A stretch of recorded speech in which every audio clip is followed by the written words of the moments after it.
Life Church created this podcast because we all need healthy conversations with real people. So this podcast is here to help you start conversations with your life group, friends, and family. Now, on to the show.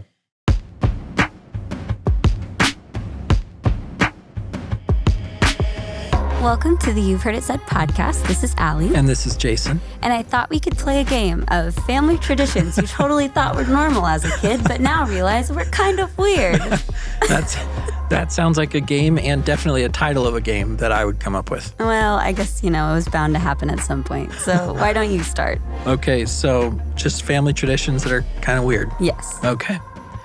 How about making a full-on thriller movie every Halloween? What? So my brothers and I would seriously make a movie. We'd invite people to come watch it. One year we are on location at a secluded beach in Southern California. We got a sea monster coming out of the ocean. Also, my family will just randomly sing songs when we're together. We're in the living room, everybody's gathered around, and someone just starts singing a cappella and everybody joins in, and I kind of really love it. And so I have 7 brothers. As a kid, we're one morning all getting ready for school, and it's crazy. And then my uncle calls, and he announces to everybody, today is naked day. What? So my mom didn't let it happen. It was no. But you can imagine the giggling and squealing of 7 boys, and the announcement became an annual tradition for a couple of years. So yeah, those are weird. Interesting. Okay. Well, so mine, I feel are a little tame in comparison, but for Thanksgiving for a few years, we would go to the Cracker Barrel and then do a movie. That is so basic. I know, it's so basic, but it was kind of the best. And also, my family called chips and salsa chips and hot sauce. Okay. And so sometimes if I go to restaurants or things, I'll Is still that because ask. it was Taco Bell hot sauce on your chips? No, it was real salsa. It Okay. was just, I always called it hot sauce. And Okay. so I'll still ask for hot sauce sometimes. And people will either look at me funny or they'll actually bring me hot sauce. I'm like, oh no, this is not what I meant. I agree. I'd be confused. What, you want some sriracha? I don't know what you want. Right. Well, anyways, I thought we could talk about family traditions because we all have different ones, but they all have meaning to us that maybe other people don't understand. And families in general are kind of the same way. Even the healthiest families don't always get along. And then other people might be dealing with family trauma as a result of divorce or a death in the family or abuse or just various other situations. Yeah, and we've actually had an episode about family drama in the last season that's a little different. I think you should go back and check it out. It's called Dealing with Family Drama and Unmet Expectations. This is for you. Right.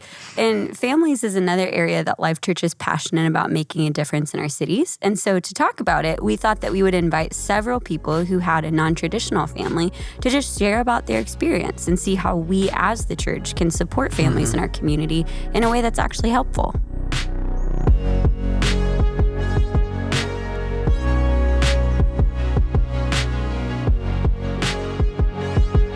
All right, guys, introduce yourself and describe what your family was like growing up.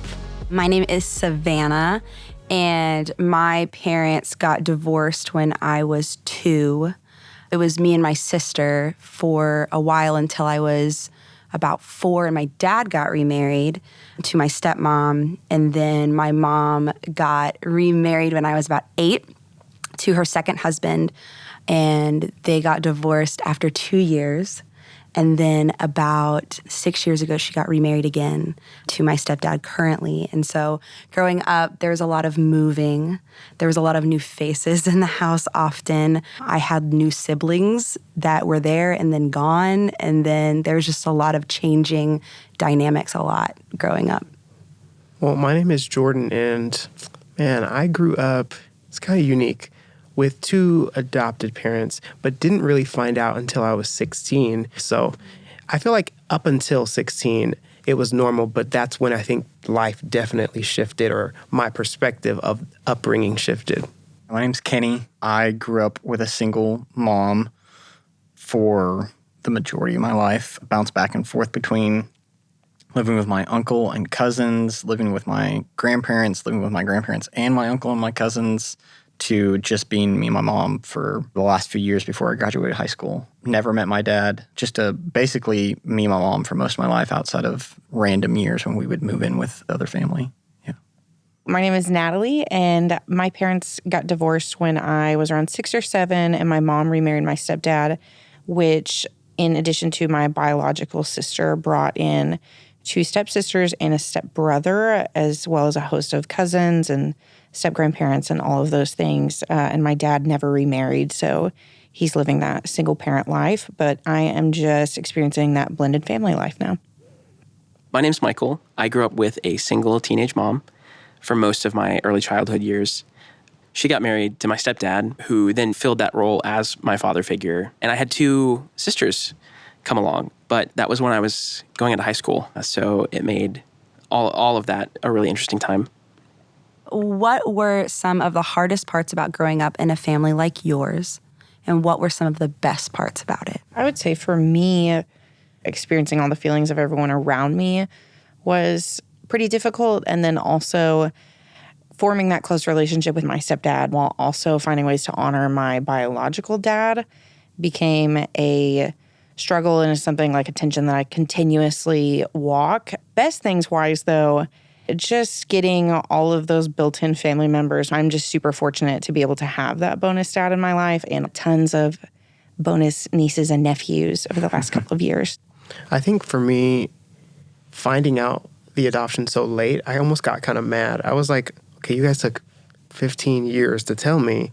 And then I ended up getting this frustration and confusion because there was a time I remember we had this closet and we had all our Christmas decorations and everything in it. And I saw this tape that said Jordan's adoption. So did you just say you found out by finding tape? The initial was like finding a tape. They threw it away because I just so happened to be looking for Christmas decorations. And they were like, no.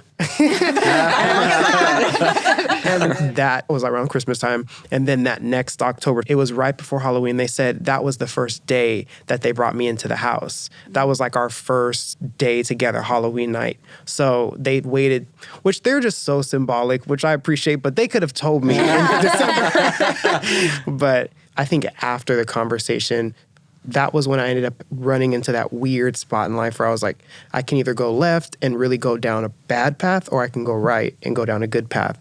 And luckily, I went down the right path, and I ended up having friends inviting me to church. Praise God that you had somebody invite you to church Right. around that same time, right? To help you kind of put some perspective. For sure. I think that's the funny thing about God. I think he knew that I needed that because it didn't happen immediately, but having those people in my life to say, man, well, praise God for your parents, because we always talk about, man, you're like brought into the family of God, but you actually have a family that shows you that. Because again, growing up, I was like, I like that I get all the presents because I'm an only child, but I really did wish that I had siblings. But now it's that much sweeter, the reason why I don't. Yeah. So, I don't know. It's perspective. I think the hardest part was there were so many times it felt unstable. Having a mom who hadn't graduated college, who was bouncing from job to job, just trying to make ends meet. There were several moves. I mean, I don't know how many different schools and apartments and friend groups. And it wasn't until my sophomore year in high school where I felt like, okay, well, this is it. We got to stay here because I've got to finish and graduate high school and go on to college. So it felt like there was some sense of stability. But even then, a few weeks before I graduated high school, we got evicted from our apartment and had to move into a not so nice area of town, but it was a place that we could get into quickly and I could still finish high school. So the lack of stability in a single parent home was hard. The flip side of that, like I mentioned, getting to live with my grandparents for so many years growing up, I became really close to my grandparents. I got to spend a lot of one-on-one time with them. Not having a dad around, my grandfather really kind of filled that role and taught me a lot of different things and imparted a lot of wisdom and really showed me what it looked like to be a husband and a father. I really look at that side of it as a positive. I don't know that everyone gets to spend as much time with their grandparents as I got to growing up. So that was really nice. But the instability of the situation was probably the hardest part, just moving around a bunch. Did you find that moving like that and everything kind of jacked up your social skills a little bit? Like making, even being willing to make friends, like that was, we moved probably 6 or 7 times until we settled in one place for a long time. Yeah. I got really guarded at trying to even make friends. Yeah, I was super shy. I had established really good friends in one place, and then we left. I was like, I'm not going to do this again. I want to go back and be with my other friends. Like, I didn't want to invest in new friendships because I always had this sense of self-preservation, like to protect myself against the next time this happens, right? I can relate to that too with moving around a ton because my parents got divorced when I was so young. I had a sister who is 5 years older than me, but after the divorce happened, my mom found out that we'd actually been secretly evicted. Like, my dad hadn't told my mom that this was happening. And so when they separated, we didn't know where to go. And thankfully, some opportunities happened and we were able to rent a house. But from there until I think middle school, we had moved 8 times, just hopping from rental home to rental home, trying to find one that fit within the single mom budget. How it affected me, it took me a long time to trust the people that were around me and to be vulnerable because I was like, well, I'm going to leave anyway. They almost feel temporary. Yeah, it's like, what's the point? Like, what's the point of like trying to make new relationships? What's the point of being vulnerable? What's the point of trusting you if you're just going to leave or if I'm just going to leave? And so I think that was one of the hardest parts about growing up. On top of, I got to see my dad every other weekend. That was like the setup, as we all know. When I would go to visit him, the culture from my mom's home to my dad's home was starkly different. My mom was a preschool teacher at a church. It was very Christ-oriented. And I would go to my dad's house, and there was a lot of alcohol and drugs and parties. But I wanted to see my dad. Like, I had the desire to have a relationship with him. But every time I would go over there, I'd feel uncomfortable. Yeah. And so it was hard to try to build this relationship with my dad and my stepmom. And then the other hardest part, just the dynamic of everything, was my mom's second marriage to my stepdad when I was about 6 or 7. Like, I want to show respect to my mom in this a lot. Her mom had just passed away, and this guy she was dating proposed, and she was just absolutely distraught that her mom had died. And so she ended up marrying him. And that relationship was incredibly abusive to my mom, to me and my sister. And we were in that for 2 years. And I look back at that and I consider it one of the hardest times of my life because I'm a 6-year-old. I don't know what I'm doing. I don't know what's happening. The dynamic of having like a new step family and they're terrible to me and that's not how it's supposed to be. And all of these thoughts as a child. And then thankfully my mom just one day was like, we're leaving. And it was just that relief of we're getting out of this. And then going back into being a single parent again until I became an adult. And she just did such an amazing job of raising me and my sister. And there was a time that I looked back at that and I was like, I can't believe she made that decision to marry him. But as an adult, I look back and I'm like, there's so much going on in her life. It's not her fault. There was never a time when me and my sister went without anything. There was never a time that she didn't show us love. And so I'm incredibly thankful for her and the way that she raised my family. And the best part of it, partly just her and everything that she did for us, but I think one of the best parts was 2 Christmases. The divorced parents to Christmas gig. Relate to that life. Yeah. No, but truly, there are so many great things throughout all of the craziness of what my childhood looked like. The church we had growing up was incredible. My mom, the way that she raised us to love Jesus was incredible. So there's so many good things just throughout it. I really heavily to what you said about your dad's house being uncomfortable. My dad is someone whom I love very, very much. He's as an adult, he's not one of my best friends. But my mom was very similar in that we were raised in church at her house, and then I would go to my dad's on the weekends. He also raised us in the same way that was just come and go. I think he had this attitude of, I want you to feel like this is a space that you can come to me for anything, and I could. I knew that anytime I screwed up, my dad was the one that wasn't going to yell at me. 100%. Yeah. And so I'm super grateful for that. But on the flip side, at that age, I don't think I could handle those kinds of low restrictions. And so it was at his house that I started smoking weed for the first time when I was 13. And as long as my dad's around, I didn't really get a ton of discipline after that. My mom was not chill about it, understandably, and I'm so grateful for the way that she parented through that. And so my dad always gave me this loving, I don't care what you do, you're still my kid attitude that I'm really grateful for. But my mom, on the flip side, gave me the, you're better than this. You are better than what you are setting yourself up to be. There was a lot of hard things. At the time, I don't think I saw all of them because I was, young, and my mom did a really good job of shielding me from it.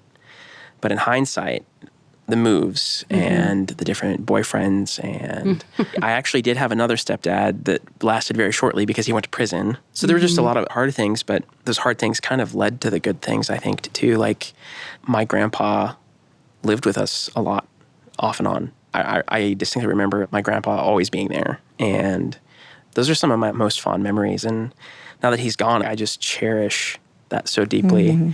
When my stepdad did come along, he's a musician, and we ended up moving again because he was in a band and they were chasing fame. But then we finally moved to Tennessee. And in all of that, I actually had never gone to church. The town we're from was kind of super stigmatic to be a teen mom. And so we finally had a stable, steady place to be. When I was 13, I think, went to church for the first time. All of those seemingly bad things led us to a place where I met Jesus, met my wife, and we have 2 kids. All of this crazy, great, amazing things that never would have happened without the hard times. Yeah. I feel like I held a lot of resentment that now as an adult looking back, it's actually turned into joy almost. I don't know, like 100%. all of that pain was worth something. This is almost like fondness you have for all of the things that you went through, and just hearing you say, well, if I hadn't have done this, I wouldn't have ended up here. And for me, it started when I was 13, and then I just continuously kept screwing my life up. My mom did her best trying to get me involved in their church, but I wanted nothing to do with it. And just the entire time through high school and early college, I was really close with a worship pastor. I showed up at him and his wife's house, high out of my mind, and I said, my life is super screwed up. I don't know what to do. And he invited me to his church, which was Life.Church. And I said, I've grown up in church all my life. What is your church going to do for me? And he said, I'm singing a Harry Styles cover this weekend. I said, okay, I'll come listen to that. And so it's so funny that through that, he invited me to church, and I never looked back once I stepped foot into the doors of Life.Church. And so it's just so cool to hear you say, well, if I hadn't have had this painful experience or done this thing that felt really hard at the time, I wouldn't have met my wife, or I wouldn't have met whoever, and my life wouldn't look the same. And I mean, for me, it's the same. If I hadn't have experienced this person showing me love like this, my life would not be the same at all.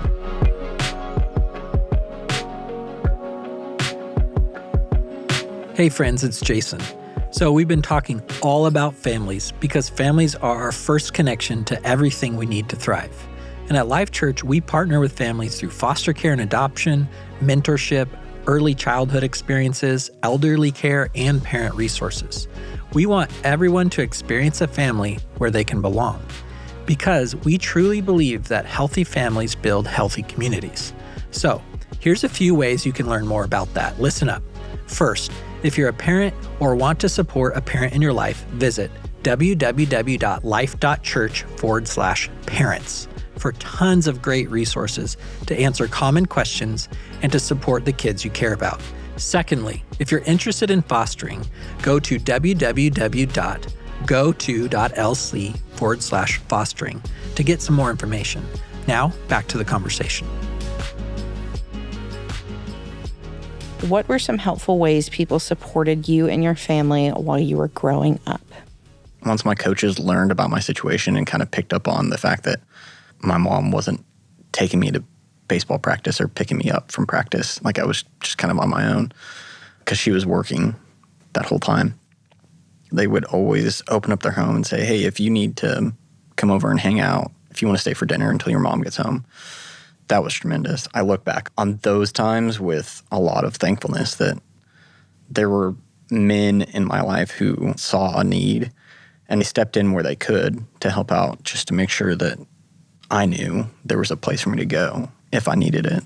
There was a church in Atlanta where I'm from that a just kind of surrounded us during some of the hardest times in our lives. Sometimes you expect a church to be like, no, divorce, bad, get out. But it was like the complete opposite. And they just accepted her and loved her and helped her with pretty much whatever she needed, whether it was dinners or help moving, like things like that. Someone in the church actually helped us get the first rental home after the divorce and helped us move in. And it just felt like they were always there. Yeah, ours was very similar in that my mom and stepdad's church just really wrapped their arms around us. And one of the things that I've seen and that I try to really do now for people to support them is to celebrate when a child tells me about a step-parent or they say they have a mom and dad's house, just because I don't want them to get the same pity look that I got as a kid. If you have any sort of family laundry aired anywhere, you know the look that you get when you say things like that. And so the people in our lives that really just showed up and didn't give us that look and that instead celebrated all of the wonderful things that came along with my family, and also that celebrated my mom. Someone that supported our family so much was my stepdad, because he supported the emotions that my sister and I went through coming into a new family like no other. I mean, he accepted the temper tantrums. He accepted the confusion that I felt when trying to love my dad and my stepdad. And he supported my mom. He constantly spoke very highly of my dad in front of me, which was that's not easy to do, to talk about your spouse's ex, and spoke highly of him and just supported us in ways that he was the best friend when I needed him to be. That was the stuff that I remember the most. Yeah, for us, it was community. Whether that was our immediate family, my mom's friends, my grandparents' friends, they were always there. I was actually talking to my dad last week, and he said he was just talking to one of our old neighbors saying, man, we remember the day he came home. So I think they were like big brothers, big sisters, and just always there. I remember there were times where I would literally be sitting outside, I don't know, playing with a soccer ball or something, and they'd say, hey, Jordan, why are you out here by yourself? I'm like, there's nobody else, you guys. And they're like, just come over, we're going swimming. And it's expected with family. But for neighbors, it's like, man, these people must really love us. And I think it still continues today. That's cool. I think it's interesting in all of our stories, the basic premise of it was people just showed up. Like they were just present. I don't think anybody that showed up in any of our stories would say they knew exactly what to say or exactly how to be. It was more like they were just there and present. And I think there's a lesson in there for us, right? We don't need to have all the answers or have the exact right words to say for somebody in our lives that's going through something, but just being present can help. What stereotypes would you like to debunk about growing up in a family like yours? There's several stereotypes that come along with having a teen mom, but one specific that I can think of is I never went without something. Sure, there were things I couldn't have, like the newest toys. We shopped a lot at Goodwill, but all of my basic needs that I ever would have needed were met, and then some. And so I think that was one big stereotype. And another, just she did great. It's hard not to get emotional thinking about what a 17-year-old put herself through. Single teen moms can, I think, do a lot more than we think they can.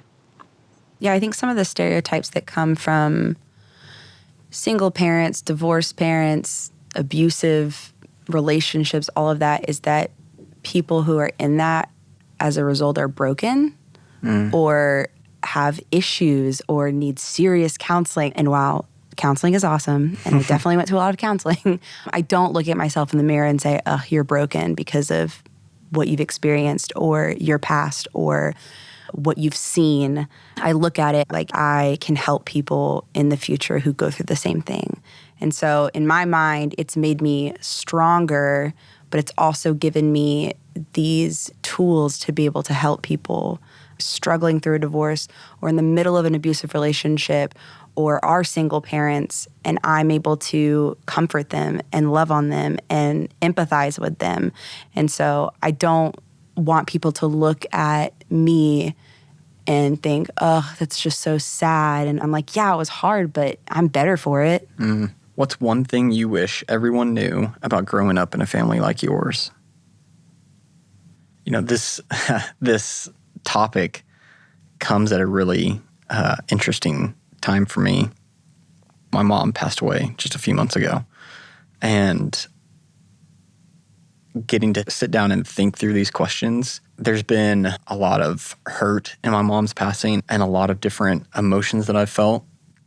And sitting down and thinking through these questions made me realize the way I would answer this is I didn't feel any less loved. There was no lack of love just because I had one parent. I don't think there's any one perfect family setting, right? Like two parents, two kids, a dog, and a white picket fence. That may be what we think is the ideal or the normal, but that's not. I don't think that situation or that family dynamic guarantees or ensures any more success or any more happiness than any other type of family. I just want people to know that when I say I come from a family that looks whole in a different way, because I hate the word broken family. I can't stand that phrase. And my family just looks whole in a different way. Something I wish people would know as they're speaking to children who are going through changes with their parents or growing up in a family with a single mom or step family or whatever. I wish people would know the way that you talk about their family to them is the impression they get of their own family. And so when I had people growing up look at me and kind of give me this tiptoe around the fact that I have a step family and feel like they have to double check to make sure that I'm fine and everything, it made me question my own family's love, and it made me question like, oh, is this right? Is this okay? Is this what it's supposed to do? And so I just think there's a line that you have to walk of, okay, what kind of impression am I making on a child whenever I'm checking up on them? I do want to check up on them because I care about them, but also how am I wording this in a way that could still bring honor to their family and their parents and everything that they've done so far? I think one thing I would want people to know, or just one thing that I think of, is family doesn't have to be blood either. It's showing up. It's the people that are there. It's community. Like those people that were there, that was our family. What are some of the ways the church can better serve and support every kind of family? I really like this question because I think Life.Church does a great job at this. I mean, I've been here for almost 4 years, and from what I've seen, we are really good at loving and caring for people. But when it comes to divorce, I think it's such a bad word sometimes. And so I always think the church can always get better at just loving and accepting those non-traditional families, the judgment and all of that, just putting that aside and loving them where they're at, no matter what season of life that they are in. Because I think my mom felt that when she first got divorced was, oh my gosh, my church is going to look at me differently. And I hate that she thought that. And then thankfully the church loved her. But I know that when people go through things like divorce, the first thing sometimes they can think of is, what's my church going to think of me? What's the church going to say? Are they going to let me serve? Are they going to let me even attend? All of these things. And I think just getting ahead of that and accepting no matter what, that those people, when they do go through those seasons of life, that there's not even a thought in their mind that the church is going to love and accept them. And my hope and prayer is one day the capital C church is just that way. And I think about how important it is to get that community before those things happen. I think about how important it is to have a life group and to have people that you attend with and serve with and all those things before, because you never know what the next year's going to bring. You never know if you're going to experience loss, if you are going to go through a divorce, if your kids are going to go through a divorce, any of those things. And so to kind of already have that built-in community is just so, so important. But then the church as a whole, kind of what you were saying of just that acknowledgement is so important, and just feeling seen and heard and all of those things, especially around holidays. I would always be sitting in church on Father's Day while the pastor is saying, you know, we're so excited, happy Father's Day, everyone, and I'm silently crying in my row, and my mom knows to bring in Kleenex on Father's Day. I think there can be a lot of stigma that comes with non-traditional families. The reason I didn't step into a church until I was a teenager was because when my mom was young, when I was first born, she received that stigma. I think across the church as a whole, I think it has gotten better, but there's always going to be room to improve that, whether it's divorce, single moms, whatever. People are looking to be met where they are, to be loved where they are, especially coming to church to meet with God. A lot of people go to church to find that comfort during those times. Yeah. And they are expecting love, and when they get met with judgment, that can be the end game for them of I'm not going back to church because that's what I was met with. And so it's like if we aren't on the front lines making sure that that love is instantly received, then that could be the reason someone doesn't meet Jesus. Yeah. And I certainly can't live with that. So like making sure that we're those people. To echo what you said, making sure that we're on the front lines with that loving attitude, that has to be instilled in our hearts for that to become habitual. That has to be a continuous prayer of God, make me more loving and more accepting and equip me and all of those things. So just the church as a whole, yes, but then I think about we are the church. And so thinking through if I'm attending church and I'm following Christ, I'm going to continuously be praying that prayer that it is habitual for me to meet people where they're at with open arms.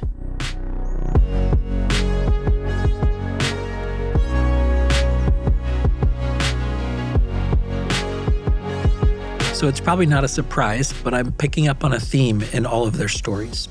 Kenny talks about how his baseball coaches opened their homes to him to have dinner with them, and they took him home when his mom needed to work late. And Savannah talks about how a pastor and her church family supports them really well. And Michael talks about how his grandparents play a crucial role in helping him feel loved and accepted.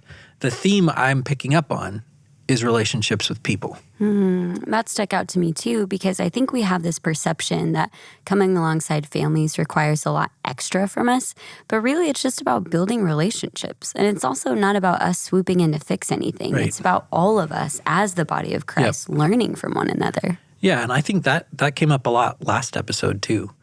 And I also liked how they debunked the false idea that coming from a non-traditional family makes you somehow damaged or broken or less likely to move forward in life. Right, because every family has a degree of brokenness in it because every family is made up of people who carry their own baggage and sin and brokenness into it. And at the same time, many of them talked about how important it is for the church to support families who may not look like your typical cookie cutter family, which is pretty clear in scripture, right? Like you have James 1:27 that says pure and genuine religion in the sight of God, the Father, means caring for orphans and widows in their distress and refusing to let the world corrupt you. In fact, like I challenged someone to find a normal looking family in the entire Bible. Right. Some soap opera stuff in there. So Jordan also pointed this out, like everybody is adopted into God's family. And knowing that helps us love everyone that we encounter like family because we want more and more people to know that they're invited into God's family. Yes to all that. So this week, talk about this question with some people that you care about. How could I invest in my own family's health? And what step is God calling me to take to support other families in my community? And your answer might be to get involved in foster care or adoption, or maybe it's supporting a family who's fostering or adopting. That's something that my wife and I get to do. It might be getting to know an elderly person on your street, or volunteering somewhere that does that, or checking on grandparents who have custody of small kids. Maybe it's even inviting a family to your place for dinner so that you can just get to know them, or babysitting for a single parent. You can learn more about our local mission partners and families at www.life.church/neighbor. And remember, you don't have to do everything. Just pick one small way to start and keep doing it.